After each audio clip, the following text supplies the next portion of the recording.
Welcome to our update today. The presentation will be kind of a summary of the company, an introduction to some of the key members of the company, both on the technical and management side. And we'll get into a discussion of the Hercules project, along with an exploration update, where we are right now, in particular the most recent drill results that we just press released, and then kind of give you an idea of our plan or strategy as we move forward in 2008, where we intend to be. We're lucky today. Bill Chornaby, the company president, is here also, and we have Stephen Roach, one of our senior consulting geologists, the gentleman largely responsible for the discovery of the Golden Miles, in the room. So there's plenty of additional help beyond myself if there are questions as we go through this. We will be taping this, so I'll try to go through the presentation relatively straightforward and then open it up for questions at the end. Kodiak exploration, on track with discovery. This has been the motto of our company ever since Bill founded it. It represents what we're trying to do. We're trying to move things forward and stay focused on discovery, both at Hercules as we continue to explore a very large land package in the Beardmore-Geraldton area. We have $50 million in cash in the bank thanks to our recently closed financing. That gives us the financial resources to move forward with our exploration plans without being concerned about additional financing. It's a crucial part of our exploration strategy. Of course, drilling is ongoing at Hercules. We have 3 drill rigs on the property. We plan to drill throughout the entire year. We may drill our 60,000 meters, we may drill even more. It's important because the drill rig is the #1 tool we use in exploration, and it's how we're going to generate resource potential throughout our claim group holdings. Very important. Not only are we looking at our Hercules project, the Golden Mile vein and its neighbors, which have produced so much success, but we have multiple new targets in the Beardmore-Geraldton land package that we control. That is the long-term upside for the company and a long-term value driver for our shareholders. General shareholding information, 88.3 million outstanding, market capitalization of around $265 million. Again, $50 million in working capital available in our bank account. And very important for our existing shareholders, no warrants hanging out over us. The 88.3 is what's out there, and with this amount of money in the till, we're capable of exploring for several years without having to go back for additional financing. I'll introduce you now to our board of directors. I'm very proud to be associated with these gentlemen.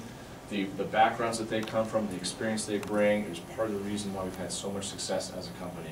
Our chairman of the board, Michael Phelps, is a well-known Canadian businessman responsible for taking West Coast Energy from being a small BC-based company to a multi-billion-dollar market cap company, eventually taken over by Duke Energy, where Michael sits on the board of directors. Michael's also on the board of Deutsche Bank as a special advisor to CBRD.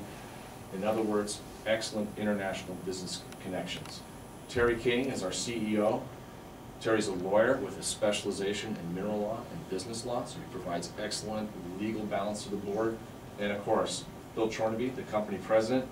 Kodiak is his vision. This is a company that basically was what he was looking for his entire life, eventually coming to fruition. Founding the company about 12 years ago with the Richardsons, taking it public about 5 years ago, building it to where it is today.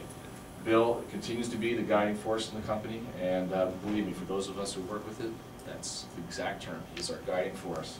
The Richardsons, Dave and Hartley, very important members of the board of directors.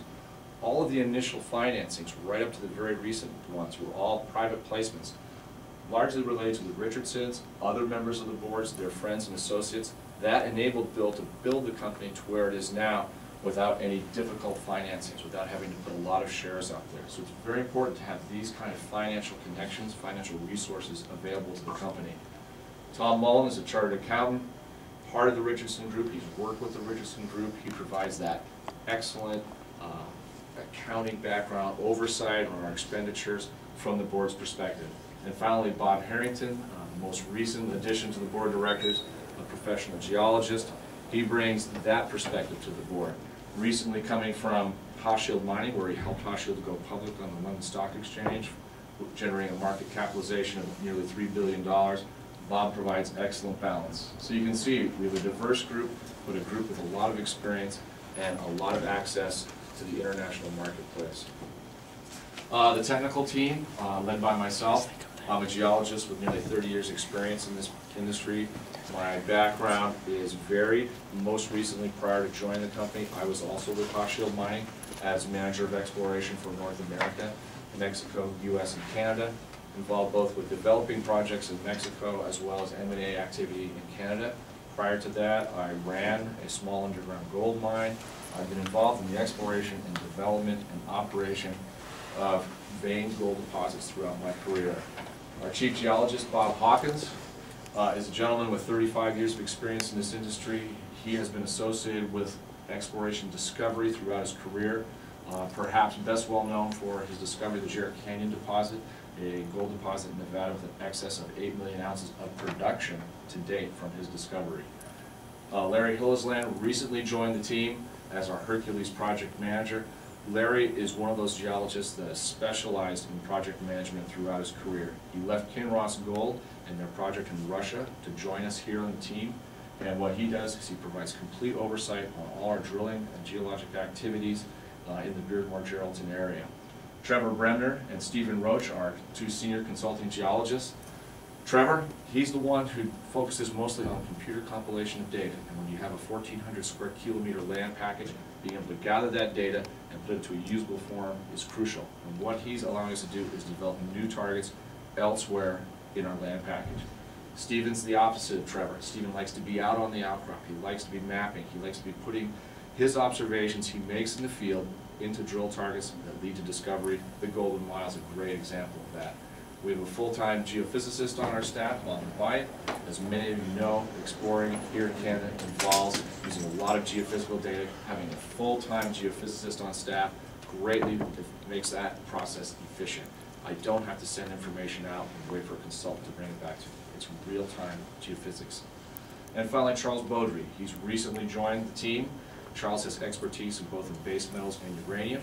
As many of you know, we have projects in both of those commodity groups, and we're seeking to grow those commodity groups, increase the value of the assets in each one of those groups. He provides the expertise in that area, meaning the rest of the team can continue to focus upon what we're doing at Hercules and what we're doing in the Beardmore-Geraldton area. Hercules project, located in the Geraldton-Beardmore area of Western Ontario. 4.1 million ounces of past production, nearly another million ounces in 43-101 resources. Geology is typical of these other greenstone belts throughout Ontario and Quebec. These greenstone belts, as a group, are responsible for nearly 25% of the world's gold production. You can see some of the ounce figures here. One thing that's interesting when you look at this group of deposits is the average grade of past production. In a general sense, as you move from the eastern deposits, such as those associated with Val d'Or, to the west, perhaps to Red Lake, you see a general increase in average grade of production. That trend, in fact, occurs in the Geraldton-Beardmore area as well. The average grade of past production here for all deposits put together as a group was nearly 13 grams per ton. However, if you just look at the sheer associated gold deposits that are more similar to what we're looking at the Golden Mile, the average grade approaches 17 grams per ton. So it's a relatively high grade past producing district where the Hercules project is located. This is a simplified geologic map of the Geraldton-Beardmore area. For scale, each one of these blocks here is 10 kilometers on the edge. Some of the past producers are noted throughout the area. Geology, very simply, you're looking at belts of metasedimentary rocks, shown in gray, juxtaposed against belts of metavolcanic rocks, shown in the green colors. These are all bracketed by large, through-going, east-northeast trending structures around which much of the past production in this district was associated. As we move up into this area, you can see the red colors. Those represent intrusive rocks that are the same age as these volcanic rocks. We call these synorogenic intrusions. The Hercules project, when we first began this in mid-2006, is represented by this little yellow polygon, about 10 square kilometers. As you know, we've greatly expanded the land package since that time, but this was the small, rather humble beginnings of our project in the middle of 2006. You'll note, mineralization in Hercules is associated with this intrusive rock, and as I will describe shortly, our Golden Mile vein system extends to the northwest.